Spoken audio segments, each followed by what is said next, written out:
கல்யாணம் முடிச்சிட்டோங்க சார். நாங்க 2 பேரும் ஒரே வீட்டுக்குள்ள இருக்கோம். ஒரே ஏரியாக்குள்ள இருக்கோம். ஆனா பேசிக்கிறது கிடையாது. அவர் பேசுவாரு, பேசுவாரு, பேசுவாரு. நான் ஏங்கிக்கிட்டு இருக்கேன். அவர் என்னை தவிர மத்தவங்ககிட்ட நல்லா பேசுறார்.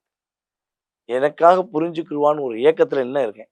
நான் வெயிட் பண்ணலாமா? வேண்டாமா? அப்படின்னு ஒரு கேள்வி வச்சாங்கன்னா, இந்த காலகட்டங்கள்ல இவங்களுடைய உண்மையான அன்பை புரிந்து கொண்டு, மாய வலையில சிக்கிக் கொண்டிருக்கிற அவங்களுடைய பார்ட்னர் மாறி, மனசு மாறி, தேடி வந்து பேசுவதற்கான வாய்ப்ப குருவுடைய அற்புதமான செயல்பாடு மூலமா உறுதியா நடக்கும்.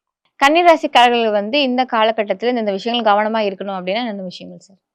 அதாவது தாய்மாமா உறவுகிட்ட தேவையில்லாத வாதங்கள் வச்சுக்கக்கூடாது. மாமா வந்து ஏதாவது கோவப்படுறாங்க, டென்ஷன் ஆகுறாங்க, இவங்க வந்து கோவப்படுறாங்கன்னா, கொஞ்சம் பொறுமையா போயிடணும். புதுசா கடன் வாங்கக்கூடாது. அதிகமா கடன் வாங்கி இத செஞ்சுர்றேன். அவங்க சொன்னனால இத வச்சு செஞ்சா சூப்பரா இருக்கும். நான் கடன் வாங்கலாம்னு நினைக்கிறேன்னா, தயவுசெய்து கடன் வாங்காம பொதுவாவே கன்னி ராசி, கடன் இல்லாத கன்னி ராசி தான் எப்பவுமே சூப்பரா இருக்கும். ஏன்னா கன்னி செவ்வாய் கடலில் வற்றுமாம். அப்ப கடன் எவ்வளோ தூரம் மீளாத தொலைவுக்கு போகணுமோ கன்னி ராசிக்காரங்க போயிருவாங்க. கடன் வாங்காத வரையும் சூப்பர்.